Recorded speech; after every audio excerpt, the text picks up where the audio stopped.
रत्नागिरी जिल्ह्यात घनकचरा व्यवस्थापन नियम 2026च्या प्रभावी अंमलबजावणीसाठी प्रशासनाने तयारी सुरू केली आहे।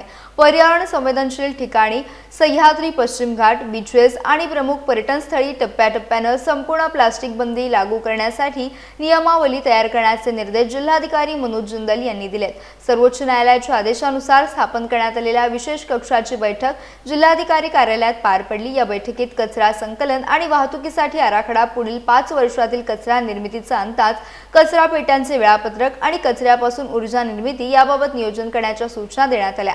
पर्यटनस्थळी कचरा कुंड्या, वेंडिंग मशीन, आरओ यंत्रणा आणि वॉटर एटीएमची सुविधा उपलब्ध करून देण्याचे निर्देश देखील देण्यात आले। 4-वे सेग्रिगेशनसाठी आराखडा तयार करण्यासोबतच 15 ऑगस्टच्या विशेष ग्रामसभेत याबाबत माहिती देण्याच्या सूचना करण्यात आल्या। ग्रामीण भागात कुक्कुटपालन आणि गोठ्यांच्या ठिकाणी गोबर गॅस निर्मितीवर भर देण्याचे देखील सांगण्यात आले। प्लास्टिक बंदीबाबत सुरुवातीला पर्यटक, नागरिक आणि विक्रेत्यांमध्ये जनजागृती करण्यात येणार असून त्यानंतर जादा दंडाची आकारणी करून प्रभावी अंमलबजावणी केली जाणार आहे।